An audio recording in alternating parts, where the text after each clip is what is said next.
David Mitchell looked me straight in the eye and said, "Hope you enjoy being homeless, because I made sure you get nothing." The courthouse steps were slippery with November rain, but not as slippery as my son-in-law's smile when he thought he'd destroyed my life. 2 hours later, when the lawyer announced my new net worth, David fainted so hard he knocked over 3 chairs. Where are you watching from today? Drop your location in the comments below and hit that like and subscribe button. But let me back up and tell you how a 67-year-old widow went from living in a storage unit to watching her daughter's widower collapse in a lawyer's office. Because, honey, this story has more twists than a country road, and every single one of them was worth the ride. It started 6 months ago when my daughter Sarah lost her battle with cancer. 42 years old, beautiful as the day she was born, gone in a way that still makes my heart feel like it's been ripped from my chest. I'd sold my house to help pay for her treatments, moved in with her family, and spent every day watching the light fade from my baby girl's eyes. David had been the perfect grieving husband during Sarah's illness. Tears at all the right moments, holding her hand during chemo, posting heartbreaking updates on social media that made everyone think he was husband of the year. I should have seen through the performance, but grief makes you stupid. Grief makes you miss the signs that someone is already calculating what they'll inherit. The funeral was beautiful. Sarah would have loved the white roses, the string quartet, the way the sunlight streamed through the church windows during the service. David sobbed at the podium, talking about their eternal love and how he'd never stop missing her. I sat in the front pew with my grandchildren, Emma and Jake, holding their hands as we said goodbye to their mother. 2 weeks later, David knocked on my bedroom door at 7 a.m. I thought maybe he needed help with the kids' breakfast or wanted to talk about Sarah's things. Instead, he stood there with a cardboard box and the coldest expression I'd ever seen on a human face.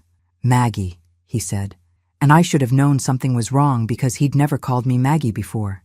It had always been Mom Thompson, said with respect and warmth. "I need you to pack your things. The kids and I need space to grieve, and your presence here is making it harder for us to move forward." I blinked at him, certain I'd misheard. "I'm sorry." "What?" "You need to leave. Today. I've already spoken to Emma and Jake, and they understand this is what's best for the family." The words hit me like ice water. I'd given up my home, my independence, my security to be here for Sarah and the children. I had nowhere to go, no backup plan, because family was supposed to be your backup plan. "David, I think you're still in shock from losing Sarah. Maybe we should talk about this when you've had more time to process everything." His laugh was sharp enough to cut glass. "I'm thinking clearer than I have in months. Sarah's gone, and frankly, I don't need a reminder of her walking around my house anymore. You look too much like her. It's depressing." That's when I knew my daughter had married a monster, because no man who truly loved his wife would say something that cruel about her mother. No decent human being would take a grieving woman who'd sacrificed everything and throw her out like garbage. What about Emma and Jake? They just lost their mother. They need their grandmother.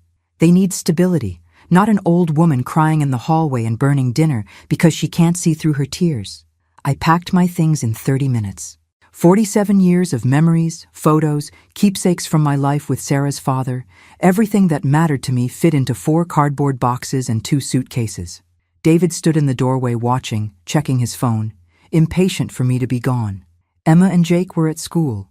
I would have said goodbye. But David made it clear I wasn't welcome to wait. As I loaded my car, I caught a glimpse of him through the kitchen window, already on the phone, probably telling whoever would listen how difficult I'd been, how he'd had no choice but to ask me to leave. That was 5 months ago. 5 months of living in a tiny studio apartment above Mrs. Chen's restaurant, surviving on Social Security and the kindness of a landlady who charged me half the normal rent because she felt sorry for me. 5 months of eating ramen noodles and wondering how I'd become invisible to my own family. The hardest part wasn't the money or the cramped living space. It was the silence from my grandchildren. Emma and Jake had been the lights of my life since they were born. I'd babysat them every weekend, taught Emma to bake my famous chocolate chip cookies, helped Jake with his science projects. After David kicked me out, they stopped answering my calls. Their phones went straight to voicemail. My texts were ignored. I drove by their school once, hoping to catch a glimpse of them, to make sure they were okay. Emma saw me from across the parking lot and turned away, grabbing Jake's arm and pulling him toward the building. The rejection cut deeper than David's cruelty, because I knew it wasn't really coming from them. But here's the thing about being knocked down when you're 67 years old. You either stay down or you get up swinging. And Maggie Thompson didn't raise a quitter.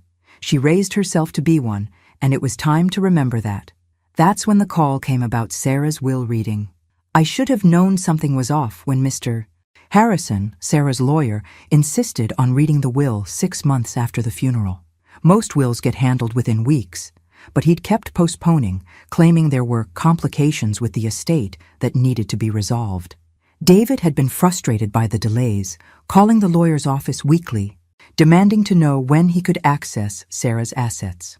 The night before the reading, I sat in my tiny apartment, trying to decide what to wear.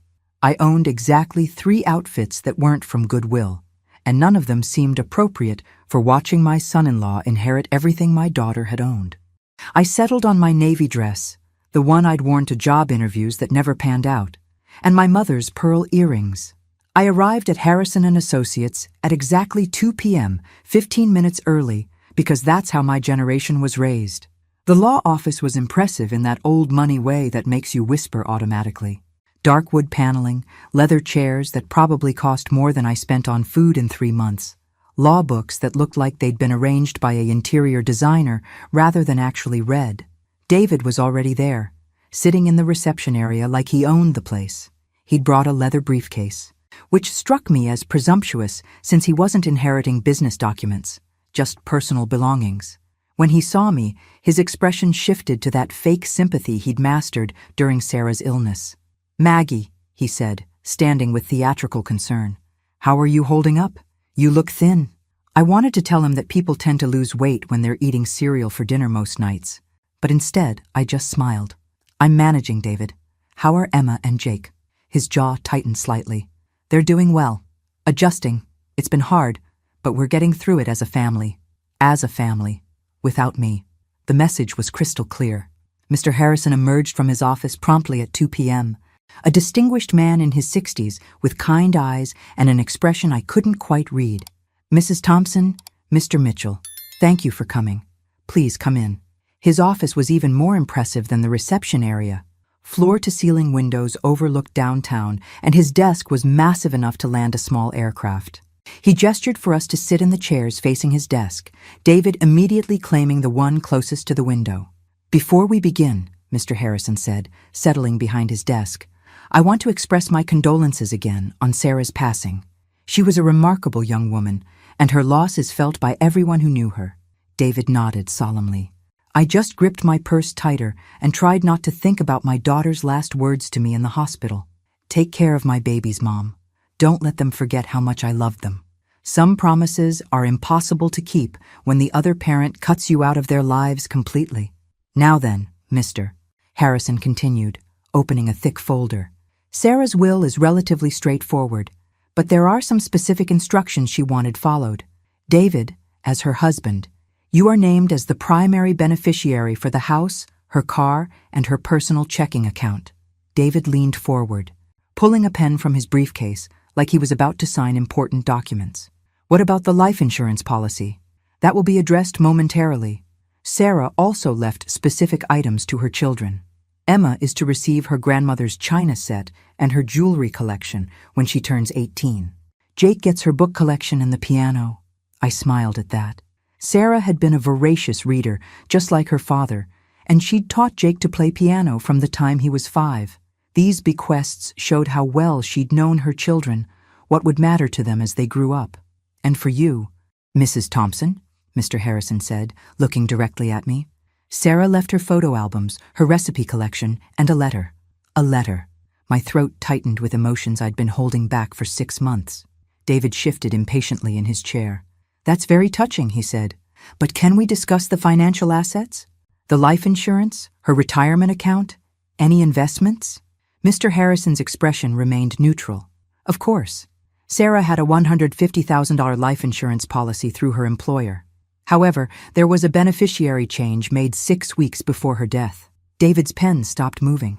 "A change? What kind of change?" "The policy was originally payable to you as her spouse, However, Sarah amended the beneficiary to her children, with the funds to be held in trust until Emma reaches 25 and Jake reaches 23. The temperature in the room seemed to drop 10 degrees. David's face went white, then red, then an interesting shade of purple I'd never seen outside of a sunset. "That's impossible," he said, his voice tight with controlled rage. "Sarah never mentioned changing anything. She would have discussed that with me." "I have the signed documentation here," Mr. Harrison said calmly. Sarah was very specific about her wishes regarding her children's financial security. I watched David's hands shake as he tried to process this information. $150,000. Gone. Money he'd probably already spent in his mind, maybe even started spending in reality. "This doesn't make sense," he said, standing abruptly. Sarah was sedated half the time toward the end. She wasn't thinking clearly. "This needs to be contested." Mr. Harrison remained seated, unruffled by David's outburst. "I can assure you that Sarah was completely lucid when she made this change. In fact, she specifically anticipated that there might be questions, which is why she asked me to document her mental state at the time. I have video testimony if needed." Video testimony. My heart swelled with pride for my daughter. Even dying, even weak and sick and fighting for every breath, she'd been thinking clearly enough to protect her children from a man she must have finally seen for what he truly was. David sat down heavily, his dreams of easy money crumbling around him. But I could see the wheels turning behind his eyes. He wasn't done fighting. "Fine," he said finally. "The insurance goes to the kids. I can live with that. But everything else comes to me as her surviving spouse, correct?" "Yes," Mr. Harrison confirmed. "The house, car, and checking account are yours." David's smile returned, cold and calculating. "Good, because I've already made arrangements to sell the house. The kids and I are moving to Florida for a fresh start, and I want to be done with this whole mess." Sell the house. The house where Sarah had brought her babies home from the hospital, where she'd taught them to ride bikes in the driveway, where every room held memories of the family we'd been before cancer stole our happiness. He was going to erase all of it for money. "That concludes Sarah's will," Mr. Harrison said, but he made no move to close the folder. "However, there is one additional matter we need to discuss." David was already standing, probably planning his next mortgage payment or vacation. "Additional matter?" "Yes. You see, there's been another death in the family recently, one that affects both of you." I felt a chill of premonition. The only family member who'd been sick lately was my Aunt Rose, my father's sister, who'd been in a nursing home in Seattle for the past 10 years. I hadn't heard from her in months, but then again, I'd been a little busy watching my daughter die and becoming homeless. "What death?" David asked impatiently. Mr. Harrison looked directly at me. "Mrs. Thompson, I'm sorry to inform you that your Aunt Rose passed away 3 weeks ago. Her executor contacted our firm because you're named as her sole beneficiary." The world tilted sideways. Aunt Rose had been wealthy, everyone knew that, but she'd never married, never had children, and I'd always assumed her money would go to charity. We'd exchanged Christmas cards for decades, but I couldn't even remember the last time we'd spoken on the phone. "I don't understand," I said slowly. "Rose barely knew me. According to her will, she'd been following your life from a distance for years. She knew about Sarah's illness, about your financial sacrifices, about your recent living situation, about David throwing me out." Heat flooded my cheeks with embarrassment, but Mr. Harrison's tone was matter-of-fact, not pitying. David had frozen in place, his briefcase forgotten. "How much money are we talking about here?" Mr. Harrison opened a second folder, this one even thicker than the first. Rose Aberdeen owned considerable real estate holdings, stocks, bonds, and other investments. The total estate, after taxes and fees, comes to approximately $2.3 million. The silence in the room was deafening. I couldn't breathe. $2.3 million, enough to buy 10 houses like the one David was planning to sell. Enough to secure my future and my grandchildren's educations, and still have money left over to help other families facing medical bankruptcies. David's face had gone from purple to gray. "That money should be part of Sarah's estate," he said desperately. "Family inheritance should flow through marriage lines." "I'm afraid inheritance law doesn't work that way," Mr. Harrison said, with what might have been the tiniest hint of satisfaction. Rose Aberdeen left her money specifically to Margaret Thompson, with very detailed instructions about why. He handed me an envelope with my name written in spidery handwriting I recognized from decades of Christmas cards. Inside was a single sheet of paper covered in the same careful script. "My dear Maggie," it read, "by the time you read this, I'll be gone, and you'll be wondering why a crazy old lady you barely knew left you a fortune. The truth is, I've been watching your life for years through Sarah's Christmas letters and Facebook posts. I saw how you loved your family, how you sacrificed for them, how you gave up everything to care for your daughter in her final months. I also know that David Mitchell threw you out of your home after Sarah's funeral, leaving you with nothing but grief and a broken heart. Consider this money my way of evening the score. Use it wisely. Help those children when they're old enough to understand who really loves them, and remember that sometimes the universe has a sense of justice after all. You've earned every penny of this inheritance through your kindness, your strength, and your grace in the face of cruelty. Now go show that worthless son-in-law what happens when you mess with a Thompson woman. Love, Aunt Rose." When I finished reading, tears were streaming down my face. David was staring at me with an expression I'd never seen before. Fear. Pure, undiluted fear. Because suddenly, the powerless old woman he'd discarded like trash was the one holding all the cards. David's transformation from smugly confident to desperately calculating happened faster than a summer storm. Before I could even process Aunt Rose's letter, he was sliding his chair closer to mine, his voice taking on that honeyed tone I remembered from Sarah's courtship years. "Maggie, this is incredible news," he said, reaching over to pat my hand like we were old friends. "Sarah would be so happy to know that her mother is financially secure. This takes such a weight off all of our shoulders." I pulled my hand away and folded Aunt Rose's letter carefully.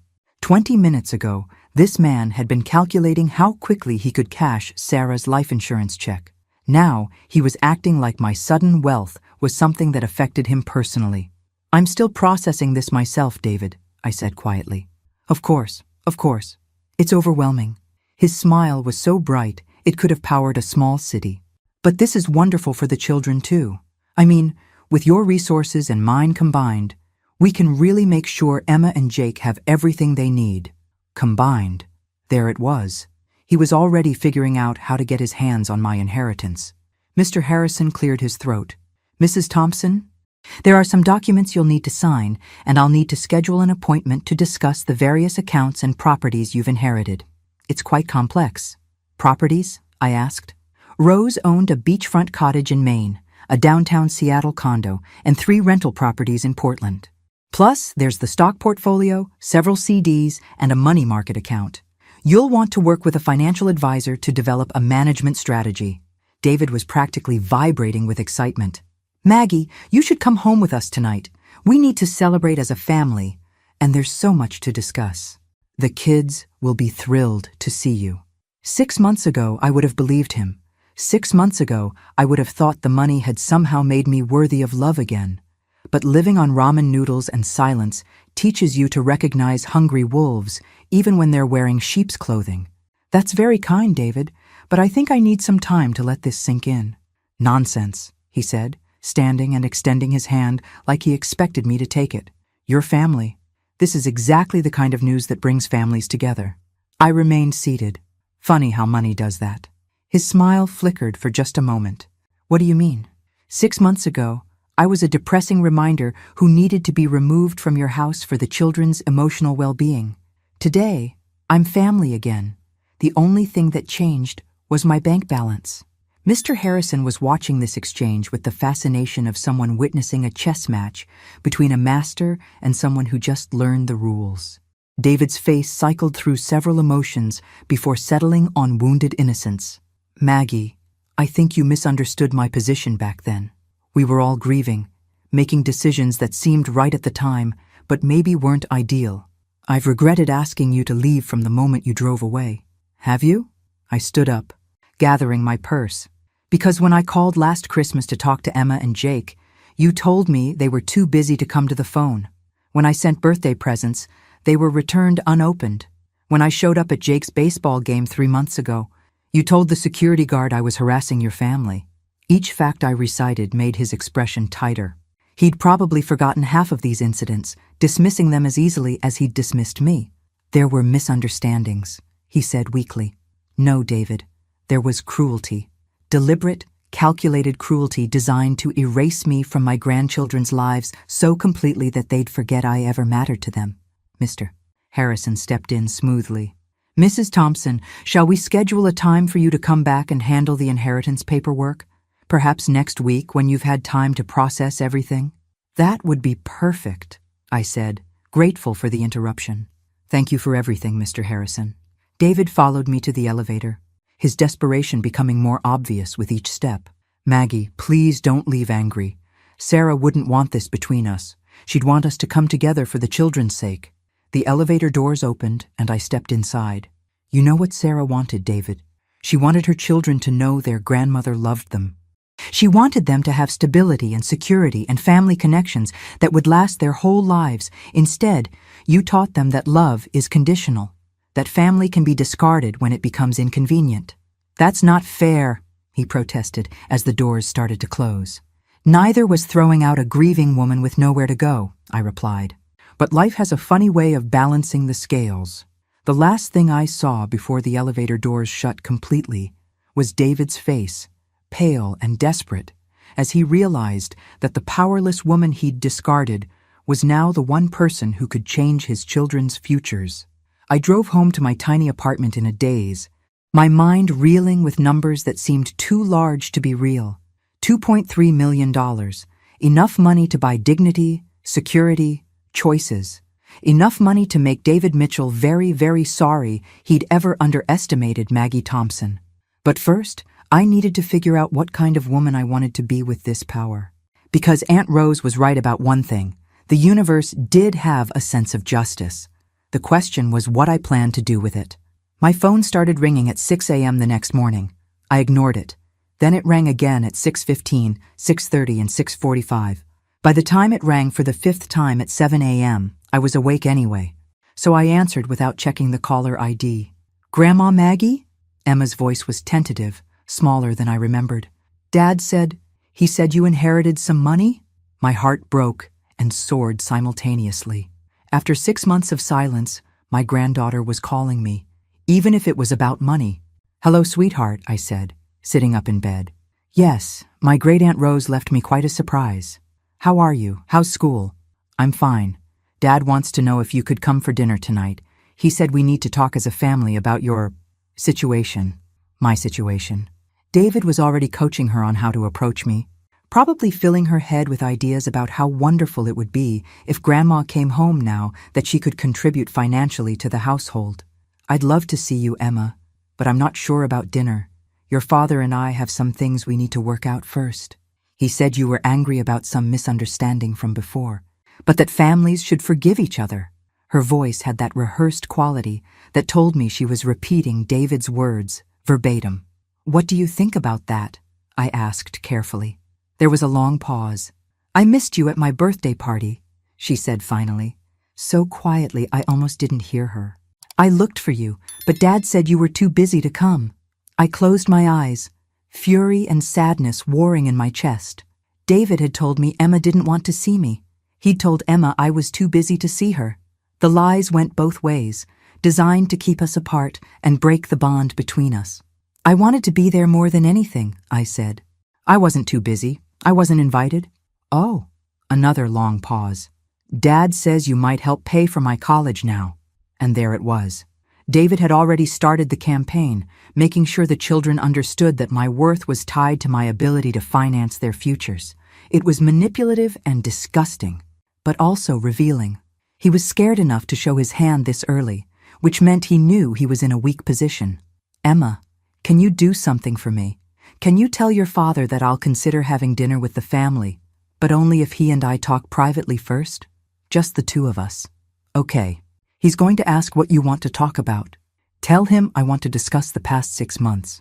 All of it. And Emma, I love you and your brother more than you'll ever know. That hasn't changed, no matter what anyone has told you. Her voice was thick with tears when she responded. I love you too, Grandma. After she hung up, I sat in my tiny kitchen drinking coffee and planning my strategy.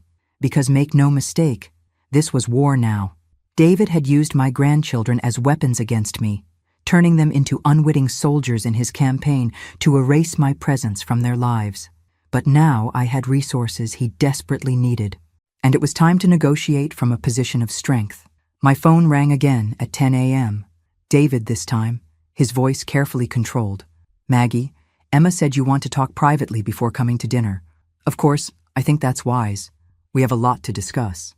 "Yes, we do, but not at your house. Meet me at Giovanni's restaurant on Main Street at noon. We'll talk there." I chose Giovanni's deliberately. It was public enough that David couldn't lose his temper completely, but intimate enough for serious conversation. More importantly, it was where he'd taken Sarah on their first official date 15 years ago. If he had any residual conscience about how he'd treated his wife's mother, maybe the location would remind him. I arrived first and chose a corner table where we could talk without being overheard. David walked in 5 minutes later, and I had to suppress a smile at his appearance. He'd dressed up for this lunch, wearing his best suit and a tie that screamed, "Trustworthy family man." He'd even gotten a haircut since yesterday.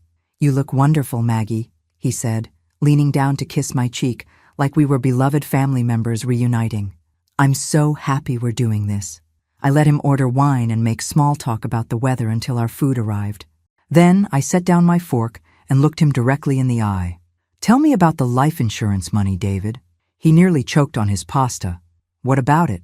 You seemed surprised that Sarah had changed the beneficiary to the children. When did you last look at her policy?" His Adam's apple bobbed nervously. "I don't remember exactly. We didn't discuss financial details much during her illness." "That's interesting, because according to the insurance company, you called them 4 times in the month before Sarah died, asking about claim procedures and payout timelines." The blood drained from his face. "How do you know that?" "I called them yesterday. Beneficiaries have access to certain information, and since the money is going to Emma and Jake, they were very helpful." This was a complete lie. I had no access to insurance records. But David didn't know that, and his reaction told me everything I needed to know. "I was just trying to plan ahead," he said weakly. "I knew there would be expenses after Sarah passed." "Expenses like what?" "You kept our daughter's medical insurance active until the very end. The house is paid off thanks to my money. What expenses were so pressing that you needed to call about life insurance payouts while your wife was still alive?" He stared at his plate, probably running calculations in his head about how much trouble he was in. "I made some financial mistakes. I thought the insurance money would help me fix them." "What kind of mistakes?" The silence stretched between us. Finally, he looked up with the expression of a man who'd been backed into a corner with no way out. "I borrowed against Sarah's retirement account without telling her. When she got sick and couldn't work, I couldn't make the payments back. I thought the life insurance would cover it." My stomach turned. While Sarah was fighting for her life, worried sick about medical bills and her children's futures, David had been stealing from her retirement fund. Money she'd saved for decades, gone to cover his financial mistakes. "How much did you take?" $60,000. I set down my water glass carefully, afraid I might throw it otherwise. "What did you spend $60,000 on?" "Some investments that didn't work out. A business opportunity that fell through. Look, it wasn't supposed to be permanent. I was going to pay it back, with money from your wife's life insurance policy." "I never wanted Sarah to die," he said quickly. "You have to believe that. But when it became clear that she wasn't going to recover, I had to think practically about the future. Practically. While I was sleeping on a cot next to my daughter's hospital bed, while I was selling my house to pay for experimental treatments, while I was watching the love of my life waste away to nothing, David was thinking practically about how much money her death would bring him. And then you found out the insurance was going to the children instead." He nodded miserably. "Sarah must have suspected something. She never said anything to me, but she must have known." Of course Sarah had known. My brilliant, intuitive daughter had figured out what kind of man she'd married and protected her children's inheritance from him. Even dying, she'd been 10 steps ahead of her husband's greed. "So when you kicked me out of the house," I said slowly, "it wasn't because my presence was making it hard for you to grieve. It was because you needed to sell the house to cover the money you'd stolen from Sarah's retirement account." "Partly. Yes. And you cut me off from Emma and Jake because you were afraid I'd figure out what you'd done. I was trying to protect them from family drama while they were grieving their mother. You were protecting yourself. I leaned forward. Tell me, David, what happens when the retirement account company realizes the money is missing? When they start asking questions about unauthorized withdrawals? His face went white. I'll pay it back. With what money? You just told me your investments failed and your business opportunity fell through. The house sale might cover it, but then what? How do you support your children? He stared at me across the table, and I could see the exact moment when he realized why I'd wanted this private conversation. This wasn't just about the past 6 months.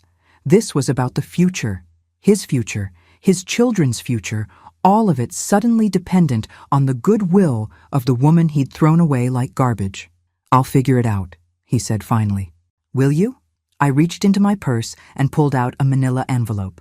These are printouts of public records. Your mortgage payments have been late 4 times in the past 6 months. You've maxed out 3 credit cards. Your car payment is overdue. You're not figuring anything out, David. You're drowning. I stood up and put on my coat. Dinner with my grandchildren tonight sounds lovely. Pick me up at 6. And David, we're going to discuss some new family arrangements, because things are about to change dramatically around here. I left him sitting at the table, staring at the evidence of his financial collapse, finally understanding that the old woman he'd discarded now held his entire future in her hands. David picked me up at exactly 6 o'clock, driving Sarah's car because his truck was apparently having transmission problems he couldn't afford to fix. He'd changed into jeans and a sweater, abandoning the business suit for something more family dinner appropriate. His smile was strained, and his knuckles were white as he gripped the steering wheel. The kids are really excited to see you, he said as we pulled into his driveway. I explained that there had been some miscommunication between us, and we're working things out now. Miscommunication. That was what he was calling 6 months of deliberate cruelty and isolation. How much did you tell them about your financial situation? I asked. His jaw tightened. I didn't want to worry them with adult problems. So they don't know you've been stealing from their mother's retirement account. Could you please not put it like that? He snapped, then immediately softened his tone. Look, I made mistakes, but I'm handling it. Tonight should be about family, about moving forward together. The house looked exactly the same from the outside, but walking through the front door felt like entering a museum exhibit titled Life Before Everything Fell Apart. Sarah's pictures were still on the mantel. Her coffee mug still sat in the kitchen sink. Her reading glasses were still folded on the end table next to her favorite chair. David had preserved everything like a shrine, which might have seemed touching if I didn't know he was probably too broke to redecorate. Emma appeared from the kitchen, taller than I remembered, her dark hair pulled back in Sarah's signature ponytail style. She hesitated for a moment, then threw her arms around me in a hug that felt like coming home. I missed you so much, Grandma, she whispered. I missed you too, sweetheart. More than you know. Jake wandered in from the family room, 15 now and all arms and legs like a young colt. He'd grown at least 3 inches since I'd last seen him, but his smile was the same shy, sweet expression that had melted my heart since he was a toddler. Hey, Grandma Maggie, he said, accepting my hug with the awkward grace of a teenager who still loved his grandmother but wasn't sure how to show it. How's baseball season going? I asked. Pretty good. I made varsity this year. Varsity as a sophomore? That's incredible. His face lit up with pride. Coach says I might get a scholarship if I keep improving. David bustled around the kitchen, pulling plates from cabinets and talking nonstop about how wonderful it was to have the family together again. But I watched my grandchildren carefully, and what I saw broke my heart. They were walking on eggshells around their father, quick to agree with everything he said, careful not to make noise or mess. The easy, chaotic warmth that had filled this house when Sarah was alive had been replaced by the tense quiet of children afraid to disturb an unstable adult. Over dinner, David launched into what was clearly a rehearsed speech about family values, forgiveness, and second chances. The children listened politely, but Emma kept glancing at me with an expression I couldn't quite read. So, David said finally, setting down his fork with dramatic emphasis, I've been thinking about Grandma Maggie's new situation, and I believe it presents some wonderful opportunities for all of us. What kind of opportunities? Emma asked carefully. Well, with Grandma's inheritance, we could really plan for your futures properly. College funds, maybe a family vacation to help us heal from losing Mom, some improvements to the house. I watched him spin his web, turning my inheritance into a family asset that he obviously intended to help manage. Emma and Jake were looking at me expectantly, and I realized this was my moment to either play along with David's fantasy or shatter it completely. Actually, I said, I wanted to talk to you both about some changes that are going to happen. David's smile faltered. Changes? Emma, Jake, do you remember when I lived here before your mom died? How we used to bake together and work on homework and watch movies on Friday nights? They both nodded, their faces brightening at the memory. I want you to know that I didn't choose to leave. I was asked to leave, and I've been waiting all these months for a chance to be part of your lives again. David cleared his throat loudly.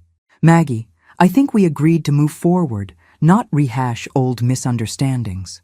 These weren't misunderstandings, David, and the children deserve to know the truth. I turned back to Emma and Jake. Your father told me you didn't want to see me anymore. He told you I was too busy to see you. Neither of those things was true. Emma's face went very still. What do you mean? I mean, I've been calling, texting, and sending presents that were returned.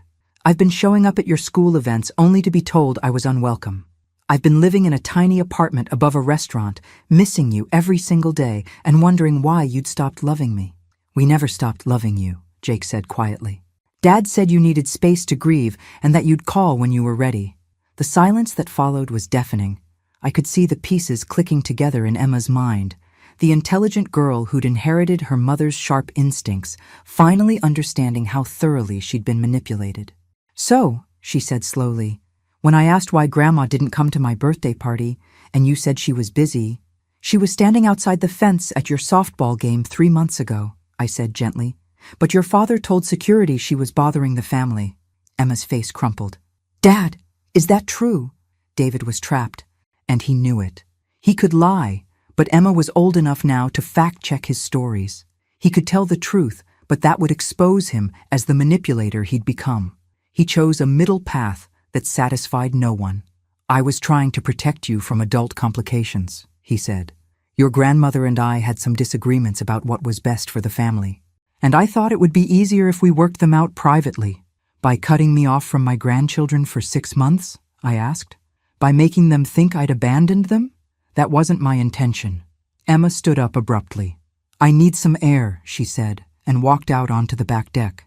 Jake followed her, leaving David and me alone in the kitchen, surrounded by the remnants of a family dinner that had blown up faster than either of us had anticipated. You didn't have to do that, David said quietly. Yes, I did. Those children have been living with lies for months. They deserve to know why their grandmother disappeared from their lives. And what happens now? You've got the money, you've got the moral high ground, you've turned my kids against me. What's your end game here? I looked around the kitchen where I'd helped Sarah learn to cook, where I'd bandaged scraped knees and listened to homework complaints and watched my grandchildren grow up. This house held the best memories of my life, but it also held the worst 6 months. My end game, I said, is making sure Emma and Jake have the stability and security their mother wanted for them, with or without you. His face went pale. What does that mean? Through the window, I could see my grandchildren sitting on the deck steps, talking in low voices, probably trying to process the truth about their father's lies and their grandmother's disappearance. It means, I said, that we need to have a very different conversation about the future, because the old David who could throw away inconvenient family members doesn't exist anymore. The new David needs to prove he deserves to be part of his children's lives. I left him sitting at the kitchen table and went outside to talk to Emma and Jake, because whatever happened next, they were going to be part of the decision-making process. They'd been manipulated and lied to for long enough. It was time they learned what having real power felt like. Emma was crying when I found her on the deck, but they were angry tears, not sad ones. Jake sat beside her, his arm around her shoulders in a gesture that reminded me so much of Sarah, it took my breath away. Is Dad in financial trouble? Emma asked without preamble. Because weird things have been happening, and now, with what you said about him needing your money. I sat down on the step below them. What kind of weird things? The electricity got turned off last month, Jake said. Dad said it was a mistake by the power company, but they made him pay a bunch of money before they'd turn it back on. And he's been working extra shifts at the construction site. Even weekends, Emma added.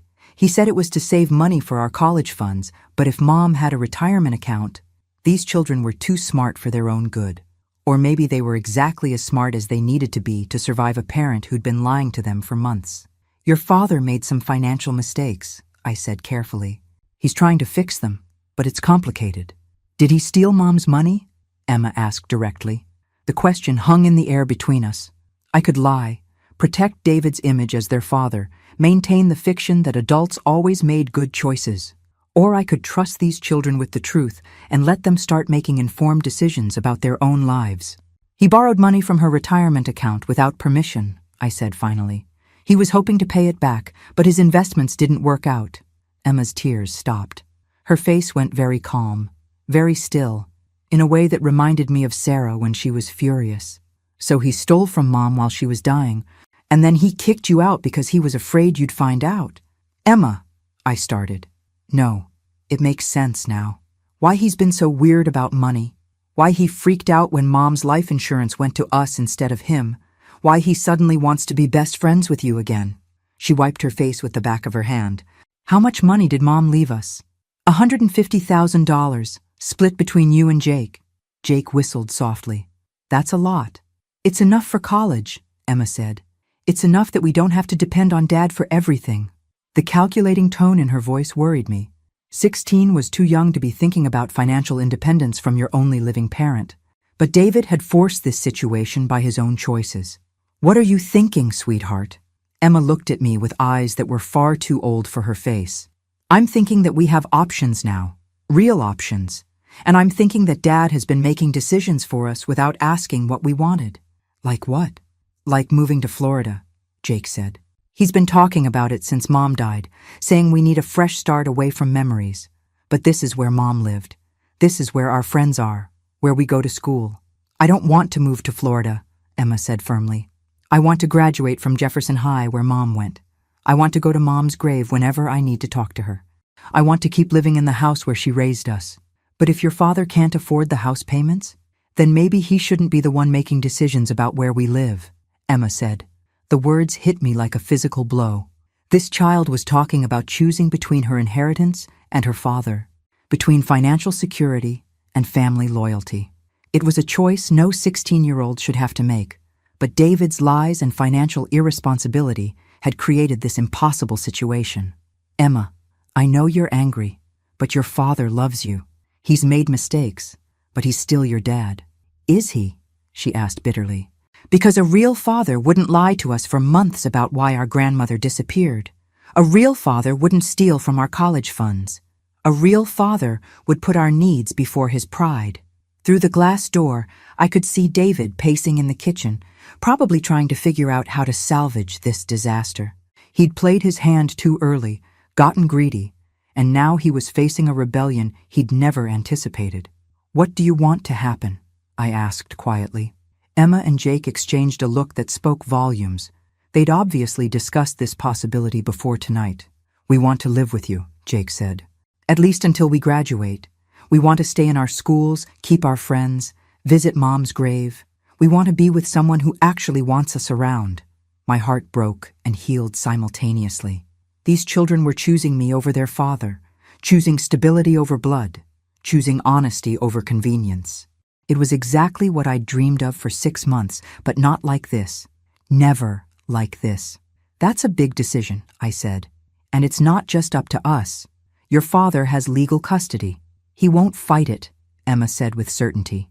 Not if the alternative is us telling a judge about the stolen money and the lies. You can't blackmail your father into letting you go.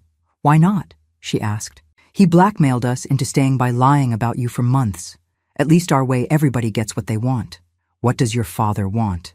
Money, Jake said simply. He wants your inheritance to solve his problems, but he wants it without having to actually take responsibility for what he's done. These children saw their father more clearly than I'd given them credit for. They understood that David's sudden affection for me was entirely financial, that his promises to work things out were dependent on my willingness to bail him out of his self-created disasters. If you lived with me, I said slowly, what would happen to your father? He'd figure it out, Emma said. He's an adult. It's time he started acting like one. The back door opened, and David stepped outside. His face was carefully composed, but I could see the fear in his eyes. He'd probably been listening to our conversation, realizing that his children were slipping away from him just as surely as my money was. How's everyone doing out here? He asked with forced cheer. Emma stood up and faced him directly. We want to live with Grandma Maggie. David's smile faltered. That's a big decision to make when emotions are running high. Maybe we should all sleep on it and talk more tomorrow. I've been sleeping on it for months, Emma said. Every night since you told us Grandma was too busy to see us, I've been wondering why she stopped caring about us. Now I know she never did. Sweetheart, you're upset about some miscommunications between your grandmother and me. But that doesn't mean we should make drastic changes to our family structure. Our family structure is already broken. Dad! You broke it when you lied to us. You broke it when you stole from Mom's account. You broke it when you threw away the one person who actually wanted to take care of us. David looked at me desperately. Maggie, please. Tell them this isn't a good idea. Tell them families should stay together. I looked at my son-in-law. This man who'd stolen from his dying wife, who'd manipulated children who were grieving their mother, who'd thrown me away like garbage and was now begging me to save him from the consequences of his own choices. Families should stay together, I agreed.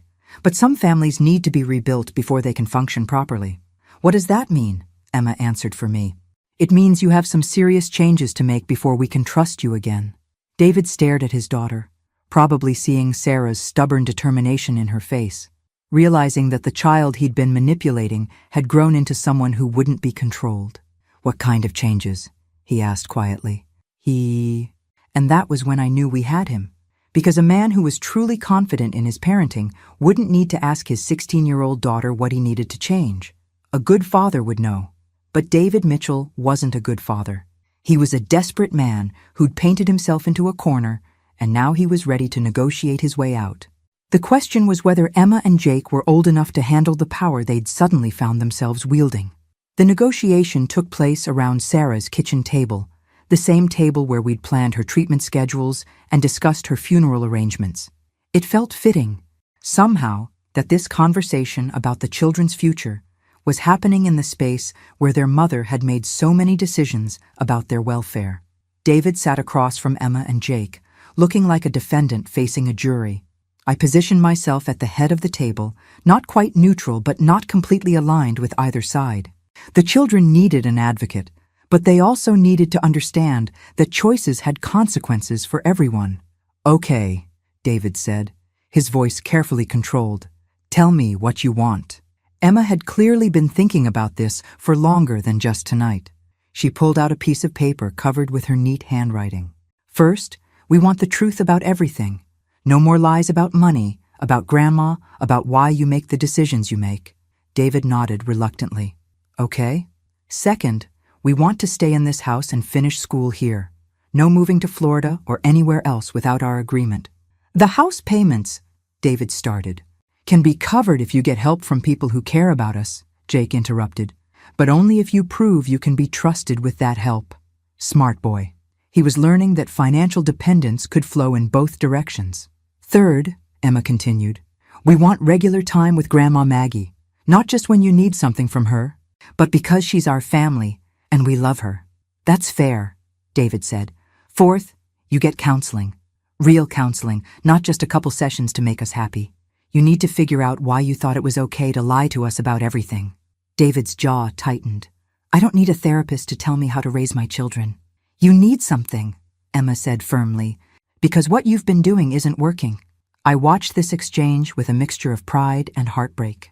Emma was advocating for herself and her brother with a maturity that should have been unnecessary at 16.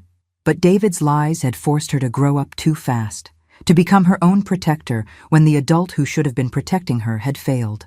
What happens if I agree to all of this? David asked. Emma looked at me, and I realized she was asking for backup. These children were strong, but they were still children. They needed an adult to help them navigate the complex territory they'd entered. If you agree, I said slowly, then we work together to create a family structure that actually serves Emma and Jake's best interests. That might mean financial support. It might mean shared custody arrangements. It might mean counseling for all of us to repair the damage that's been done. And if I don't agree, then Emma and Jake move in with me. You continue struggling to manage your financial problems alone, and we let a judge decide what's best for the children. The silence stretched between us. David was doing the math, calculating whether he could afford to lose both his children's daily presence and any hope of accessing my inheritance to solve his problems. The money from Sarah's retirement account, he said finally. If I pay it back, does that fix things? It's a start, Emma said. But trust isn't just about money, Dad. It's about honesty. It's about admitting when you're wrong and actually changing your behavior. I never meant for things to get this complicated, David said quietly. But they did get complicated, Jake said. And then you made them worse by lying to us instead of just asking for help. I looked at my grandson, remembering the shy 10-year-old who used to hide behind his mother's legs when strangers visited. Grief and betrayal had taught him to speak up for himself in ways that broke my heart. David, I said, what would you have done 6 months ago if I had knocked on your door and offered to help with your financial problems? Not as a desperate woman you could throw away, but as Sarah's mother who wanted to support her grandchildren? He stared at the table. I would have been too proud to accept help. And now? Now I don't have a choice. You always had choices, Emma said. You just made bad ones. The truth of that statement hung in the air. David had chosen to steal from Sarah's retirement account instead of asking for help. He had chosen to lie to his children instead of admitting his mistakes. He had chosen to throw me away instead of accepting that family meant interdependence, not just convenience. So what happens now? He asked. I reached into my purse and pulled out a business card. Tomorrow morning, you call this financial advisor. We're going to set up a structure that pays back Sarah's retirement account, covers the house payments, and establishes college funds for Emma and Jake. And in return? In return, you prove that you can be the kind of father Sarah wanted for her children. You get counseling, you rebuild trust with your kids, and you accept that being part of this family means respecting all of its members, including you, including me. David took the business card and stared at it like it was either a lifeline or a death sentence. What if I mess up again? Then you lose your children, Emma said simply. For real this time, not just temporarily. The bluntness of her statement seemed to shock him. He looked at his daughter as if seeing her clearly for the first time, recognizing that the compliant child he'd been manipulating had become someone who wouldn't tolerate being manipulated anymore. I'll try, he said finally. Trying isn't enough, Jake said. Mom used to say that trying is just an excuse for not doing. More of Sarah's wisdom, preserved in her son's memory and deployed at exactly the right moment. My daughter had raised these children well, giving them the tools they needed to navigate even this impossible situation. Okay, David said. I'll do it, all of it. The counseling, the financial restructuring, the honesty. I'll do whatever it takes to keep my family together. Emma and Jake exchanged a look, and I could see them making a silent decision. We'll give you 6 months, Emma said. 6 months to prove that you can be the dad we need, instead of the dad you've been. And we're living with Grandma Maggie during those 6 months, Jake added. So we can see how much you really change when you're not performing for an audience every day. The terms were harsh, but fair. David would have to rebuild his relationship with his children from scratch, prove his trustworthiness through actions rather than words, and accept financial dependence on the woman he'd discarded as worthless. It was exactly the kind of justice Aunt Rose would have appreciated. 6 months, David agreed quietly. As I looked around the table at these 3 people who'd been torn apart by lies and brought back together by necessity, I realized that sometimes the best families aren't the ones that never break. They're the ones that figure out how to heal stronger than they were before. But first, we all had to survive the rebuilding process. Moving my grandchildren into my tiny apartment was like trying to fit a symphony orchestra into a phone booth. Emma took one look at the space above Mrs. Chen's restaurant and announced that this was obviously temporary. We'd need to find something bigger immediately. She wasn't wrong. The apartment had seemed adequate for a grieving woman who expected to live alone for the rest of her life. For a family of 3, it was claustrophobic. The good news, I told them as we surveyed the cramped quarters, is that we can afford something better now. How much better? Jake asked. setting his duffel bag on the tiny kitchen table. Well, let's just say Aunt Rose was very generous. I'd decided to tell them about the inheritance gradually. The full amount was overwhelming even for me. For teenagers who'd been living with financial uncertainty for months, it might be too much to process all at once. That first weekend, we went house hunting. Not in the expensive neighborhoods where David's house was located, but in the older part of town where Sarah had grown up, where the houses had character and the yards were big enough for gardens and family barbecues. "I want a house with a porch," Emma declared, as we walked through our third showing of the day. Mom always said she wanted a house with a big front porch where she could drink coffee in the mornings. "And a 2-car garage," Jake added, "for when I get my license. And space for a vegetable garden," I said, thinking about Aunt Rose's letter encouraging me to use the money wisely. We found it on Maple Street, 3 blocks from Sarah's childhood home. A 1920s craftsman with a wraparound porch, original hardwood floors, and enough bedrooms that Emma and Jake could each have their own space. The backyard was perfect for a garden, and the kitchen had a breakfast nook where morning coffee would taste like possibilities instead of regret. "It's perfect," Emma breathed, standing in the living room with sunlight streaming through the tall windows. "It's expensive," I said, though not nearly as expensive as it would have been 6 months ago. "Can we afford it?" Jake asked. I thought about Aunt Rose, about her desire to even the score for all the kindness I'd shown and cruelty I'd endured. "Yes, sweetheart, we can afford it." The paperwork took 2 weeks to finalize. During that time, Emma and Jake settled into their new school routines, and I started the process of untangling David's financial mess. The meeting with my financial advisor revealed the full scope of his problems, and it was worse than I'd anticipated. "He's not just behind on the retirement account repayment," Mrs. Patterson explained, spreading documents across her conference table. "He's carrying significant credit card debt, his truck is about to be repossessed, and he's 3 months behind on property taxes for the house." "How much total debt?" "Nearly $90,000, not including the money taken from Sarah's account." Emma whistled softly. She'd insisted on being included in these meetings, arguing that since her future was being discussed, she deserved to know the details. "So, he really was desperate," she said thoughtfully. "Desperation doesn't excuse lying to your children," I pointed out. "No, but it explains it." She was quiet for a moment, processing this information with the same analytical approach Sarah had always used for complex problems. "If we pay off all his debts, what happens then?" Mrs. Patterson looked at me questioningly. We hadn't discussed the possibility of clearing David's debts entirely, just restructuring them to make them manageable. "What do you mean, sweetheart?" "I mean, if we eliminate all the financial pressure, what's his excuse for lying to us going forward? If he messes up after that, we know it's about his character, not about being scared and overwhelmed." The wisdom in this approach took my breath away. Emma was proposing to remove all external stressors so she could evaluate her father's true nature without the complication of financial desperation. "That would cost approximately $90,000, Mrs. Patterson said carefully. "Plus, whatever it takes to pay back Mom's retirement account. Another $60,000. Emma looked at me steadily. "Can we afford it?" I thought about Aunt Rose's letter again, about her instruction to help my grandchildren when they were old enough to understand who really loved them. This wasn't just about money. This was about giving these children the gift of clarity, of knowing once and for all whether their father could be trusted with their hearts. "Yes," I said, "we can afford it." The look on David's face when I presented him with cashier's checks totaling $150,000 was worth every penny. He stared at the checks like they might disappear if he breathed on them wrong. "I don't understand," he said.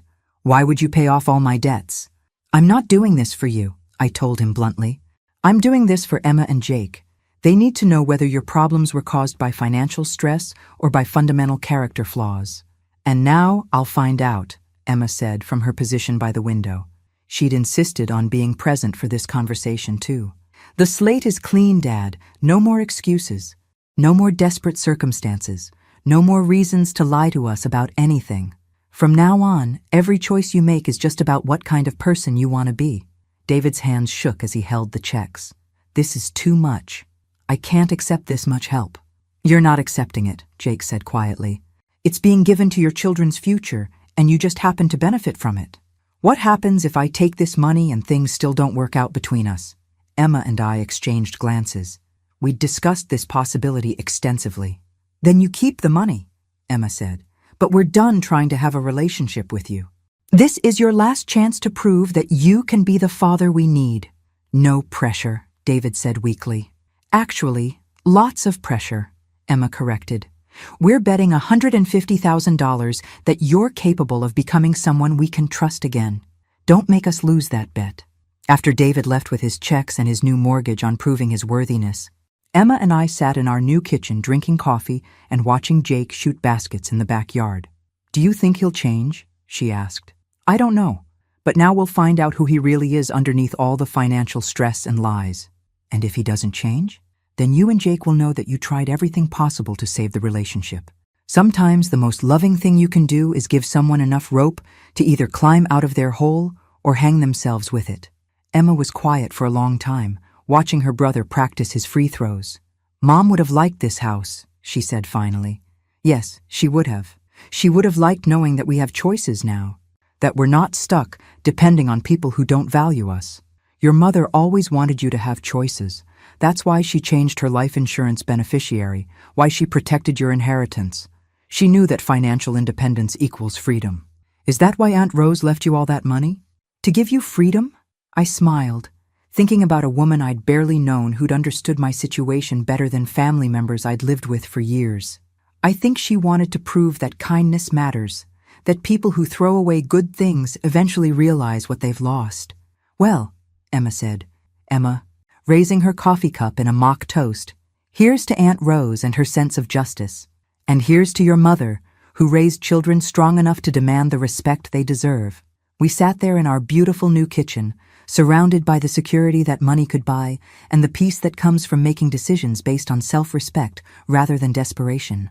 Outside, Jake made 3 free throws in a row, pumping his fist in triumph. Inside, 2 generations of Thompson women watched him celebrate and felt something we hadn't experienced in a long time: hope. 3 months into our experiment, David was exceeding everyone's expectations except his own. He'd started therapy with a counselor who specialized in grief and financial trauma. He'd taken a financial management class that taught him to budget, save, and plan for emergencies. He'd even joined a support group for single parents, where he was learning that his struggles weren't unique or unmanageable. Most importantly, he'd stopped lying. I screwed up dinner tonight, he told Emma when she called to check on him. Burned the chicken, forgot to buy vegetables, ended up eating cereal for the 3rd time this week. Dad, Emma said patiently, you know you can ask for help with stuff like that, right? I'm supposed to be figuring this out on my own. No, you're supposed to be learning how to be honest about your limitations and ask for appropriate support. There's a difference. I listened to this conversation from across the kitchen, marveling at how naturally Emma had stepped into a caretaking role with her father, not enabling his dysfunction, but coaching him toward better choices. The change in David was visible, but fragile. He called his children every day, not to check up on them or make demands, but to share the small details of his life. He'd started taking evening walks and found a volunteer position at the animal shelter that gave him something to care for besides his own problems. But I could see the strain it was taking on him. Learning to be honest after months of lies was like learning to use a broken bone after it healed. Possible, but painful. The real test came when Jake got hurt at baseball practice. I was at the grocery store when my phone rang. Emma's number, but Jake's voice, tight with pain and trying not to cry. Grandma, I broke my wrist. Can you come get me? Coach says I need to go to the hospital. My heart stopped. Where's your father? He's at work. I tried calling, but he's on a job site and doesn't always hear his phone. I'm on my way. Have Coach keep trying your dad. 20 minutes later, I was holding Jake's good hand in the emergency room while a nurse explained that he'd need surgery to repair the fracture. His wrist was swollen and bent at an angle that made my stomach turn. We'll need to schedule the surgery for tomorrow morning, the doctor explained. He'll be in a cast for 6 to 8 weeks. Then physical therapy. Jake was trying to be brave, but I could see the fear in his eyes. This was his pitching arm, his ticket to a potential college scholarship, maybe his entire future. Will I be able to play baseball again? He asked quietly. With proper healing and rehabilitation, Absolutely, but you'll need to follow the recovery protocol exactly. No shortcuts, no trying to come back too early. That's when David burst through the emergency room doors, still in his work clothes, dirt on his boots and panic in his eyes. Where is he? Is he okay? What happened? Jake's face lit up when he saw his father. And I realized how much these children had missed having a parent who showed up when they needed him. "Hey, Dad," Jake said, trying to smile despite the pain medication making him groggy. "I broke my wrist, but the doctor says it'll heal fine." David sank into the chair beside the hospital bed, his face pale with relief and residual terror. "I'm sorry I wasn't there. I had my phone in the truck because we were using power tools, and I didn't see the calls until—" "Dad," Jake interrupted. "It's okay. Accidents happen. You're here now. But I should have been there. I should have been the one they called first." I watched this exchange with growing understanding. David wasn't just apologizing for missing the phone calls. He was apologizing for the past 6 months, for all the ways he'd made his children feel like they couldn't count on him to be there when it mattered. "The surgery is scheduled for tomorrow morning at 8, the doctor continued. "Someone will need to stay with him tonight for observation. And he'll need help at home for at least a week." David looked at me uncertainly. "I can stay with him tonight, but I might need help with the home care. I've never dealt with anything like this before." 6 months ago, David would have tried to handle everything himself, probably would have lied about his capabilities, rather than admit he needed help. Tonight, he was asking for support before the situation became a crisis. "Of course," I said. "We'll figure it out together." The surgery went smoothly, but Jake's recovery was harder than any of us had anticipated. The pain medication made him nauseous. He couldn't shower normally, and simple tasks like getting dressed became major projects. Worse, the orthopedic surgeon had been clear that pushing too hard too early could result in permanent damage to his pitching ability.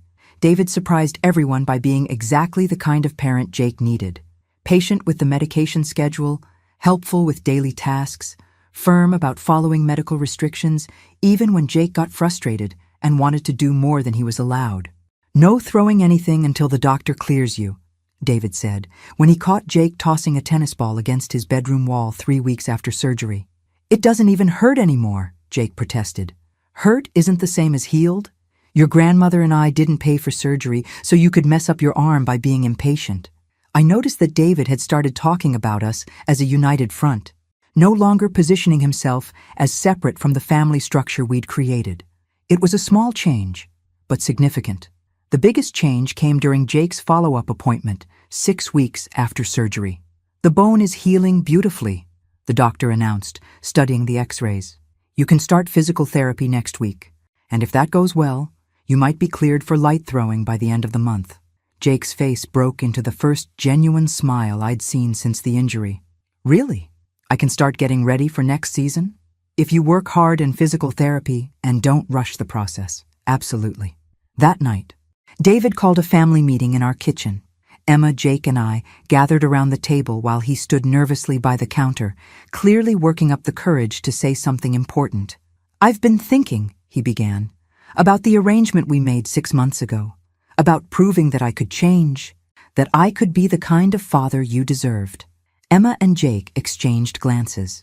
The 6-month deadline was still 2 weeks away, but we'd all been wondering what would happen when the trial period ended.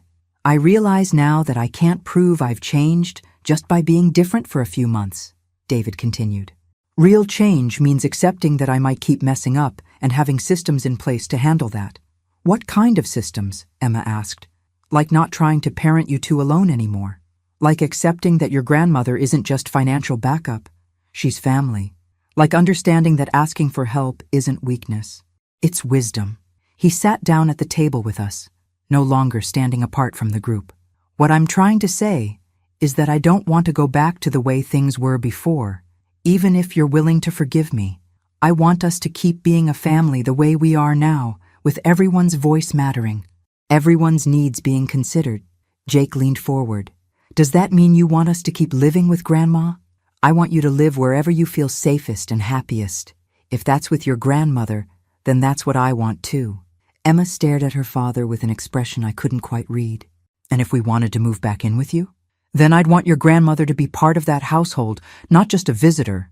She's not going to disappear from our lives again, no matter what. The silence that followed was thoughtful rather than tense. These children were weighing their options with the seriousness of adults who'd learned that choices have consequences.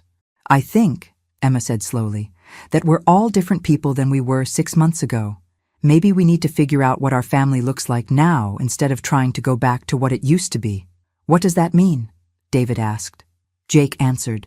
It means maybe we don't go back to the old way. But we don't stay exactly like this either. Maybe we figure out something new. I looked around the table at these 3 people who'd been torn apart by grief, lies, and desperation, and who'd somehow found their way to this moment of possibility.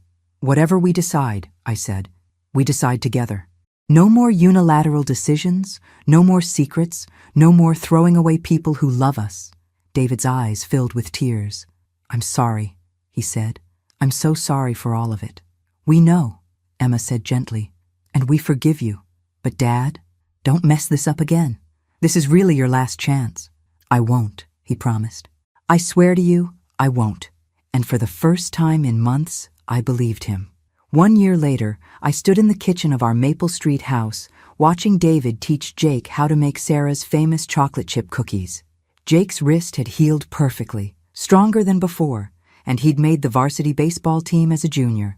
But today, he was more interested in getting the cookie dough consistency right than in practicing his pitching. Mom always said the secret was browning the butter first, Emma called from the living room where she was working on college applications. I know, David replied patiently. Your grandmother taught me that last week. The family we'd rebuilt looked nothing like the family we'd lost when Sarah died. But it worked. David had moved into the apartment above Mrs. Chen's restaurant, close enough to be involved in daily life, but far enough away that we all had space to breathe. Emma and Jake split their time between both houses, treating the arrangement as natural as children who'd grown up with divorced parents. More importantly, we'd all learned to talk to each other. Really talk, not just exchange pleasantries or avoid difficult subjects. Have you heard from the admissions office at Northwestern? David asked Emma as he measured vanilla extract. Not yet, but their early decision deadline isn't until next month. So I'm trying not to stress about it. Your mother would be so proud, I said, looking up from the financial documents I was reviewing. She always dreamed of you going to her alma mater. I know, but if I don't get in, there are other options. Great options. I'm not going to base my entire future on one school's decision. The wisdom in that statement reminded me how much Emma had matured over the past year. She'd learned to make backup plans, to value herself independent of other people's approval, to understand that rejection wasn't a reflection of her worth. Jake had learned different lessons. He'd discovered that asking for help made him stronger, not weaker. That admitting fear or pain or uncertainty didn't make him less of a man. That loving people meant showing up for them consistently, not just when it was convenient. David had learned the hardest lessons of all. That pride was expensive and usually cost more than he could afford. That his children were individuals with their own needs and opinions, not extensions of himself. That family loyalty had to be earned through consistent behavior, not demanded based on blood relationships. As for me, I'd learned that starting over at 67 was not only possible, it was liberating. That money couldn't buy happiness, but it could buy choices, and choices were the foundation of dignity. That throwing away someone who loves you is always a mistake, but sometimes it takes losing them to understand their value. My phone rang, interrupting these reflections. Mr. Harrison's number appeared on the screen. Mrs. Thompson, I hope you don't mind me calling on a Saturday, but I have some news about your estate planning documents. I'd been working with him to establish trusts for Emma and Jake, to ensure that Aunt Rose's generosity would benefit multiple generations of our family. What kind of news? I've had an interesting conversation with a representative from the Rose Aberdeen Foundation. It seems your aunt established a charitable foundation years ago, and they're looking for someone to serve on the board of directors. I nearly dropped the phone. I'm sorry, what? The foundation provides financial assistance to families dealing with medical bankruptcies and elder abuse situations. They're specifically interested in having you join the board because of your personal experience with both issues. I looked around my kitchen, at David patiently helping Jake measure flour, at Emma sprawled on the living room floor surrounded by scholarship applications, at the life we'd built from the wreckage of David's betrayal and my despair. What would that involve? Reviewing grant applications, making funding decisions, possibly sharing your story at fundraising events. They meet quarterly, and the time commitment is manageable. But Mrs. Thompson, the work they do, it's exactly what you've been through. Helping people who've been discarded by family members, supporting medical families who've lost everything trying to save someone they love. I thought about Aunt Rose, about her letter encouraging me to use the money wisely and help others when I could. This felt like her hand reaching across time, guiding me toward a purpose I hadn't known I was looking for. I'd like to learn more about it, I said. After hanging up, I shared the news with my family. David stopped mixing cookie dough, Jake paused his measurement calculations, and Emma looked up from her essays. "That sounds perfect for you, Grandma," Emma said immediately. "You could help other families avoid what we went through. Or recover from it, like we did," Jake added. David was quiet for a moment, then smiled. "Sarah would love this. She always said you had more wisdom and strength than you gave yourself credit for. It would mean traveling occasionally, being away from home for board meetings and events. We can handle that," David said confidently. "We're a team now. We've got each other covered." 6 months earlier, David wouldn't have been confident about managing anything alone. Now, he was volunteering to hold down the fort while I pursued opportunities that mattered to me. That evening, we had dinner on the front porch, sitting around the outdoor table David had built as a birthday present for Emma. The autumn air was crisp, the leaves were turning colors that reminded me of Sarah's favorite sweater, and the conversation flowed easily between college plans, baseball seasons, work projects, and foundation possibilities. "I have an announcement," Emma said as we finished dessert. "Northwestern called yesterday." My heart stopped. And I got in.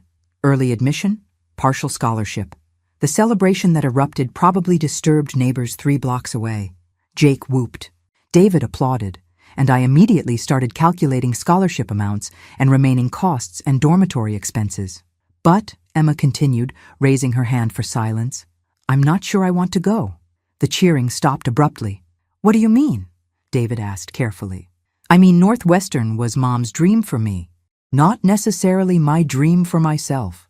And after everything we've been through this year, after seeing how family can fall apart and come back together, I'm not sure I want to be 8 hours away from you all." The maturity in this statement took my breath away. Emma was turning down a prestigious university, not because she was afraid of leaving home, but because she'd learned to value the relationships that had sustained her through crisis. "Sweetheart," I said gently, "your mother wanted you to go to Northwestern because she believed in your potential, not because she wanted to control your choices. If there's somewhere else you'd rather be, somewhere that feels right for who you are now, then that's what you should choose." "Actually," she said, smiling, "there is somewhere else. University of Chicago offered me a full scholarship to study social work. They have a program that focuses on family crisis intervention and financial counseling for medical families." The silence that followed was profound. Emma had chosen a career path that would let her help other families navigate the kind of crisis we'd survived. She'd turned Aunt Rose's gift and our family's trauma into a calling that could benefit countless other people. "That's perfect," Jake said quietly. "Mom would be so proud." "We're all proud," David added. "You're going to change lives." As we sat there in the gathering darkness, surrounded by the security of home and the promise of Emma's future service to others, I felt Sarah's presence as clearly as if she were sitting at the table with us. She'd worried about leaving her children too early, about not having enough time to teach them everything they needed to know. But somehow, through crisis and betrayal and the test of whether love could survive loss, her children had learned the most important lessons of all. That family means showing up. That integrity matters more than convenience. That helping others heal can help you heal too. That sometimes the best gift you can give someone is the chance to prove they're better than their worst decisions. "So," I said, raising my coffee cup, "here's to Aunt Rose, who believed in evening the score. To Mom," Emma added, "who protected us even when she couldn't stay to raise us. To second chances," David said quietly, "and the people who offer them when you don't deserve them. To family," Jake concluded, "the kind you choose and fight for and rebuild when it breaks. We sat there on the porch of the house that Aunt Rose's gift had bought, surrounded by the love that Sarah's wisdom had protected, living the life that forgiveness had made possible. And for the first time since my daughter died, I felt complete. The universe, it turned out, did have a sense of justice after all. You just had to be patient enough to let it unfold. As I looked around the table at these three people who'd traveled with me from betrayal to redemption, I realized that David had been wrong about one thing in the lawyer's office that day. I hadn't enjoyed being homeless, but I was certainly enjoying being home. Thanks for listening. Don't forget to subscribe and feel free to share your story in the comments. Your voice matters.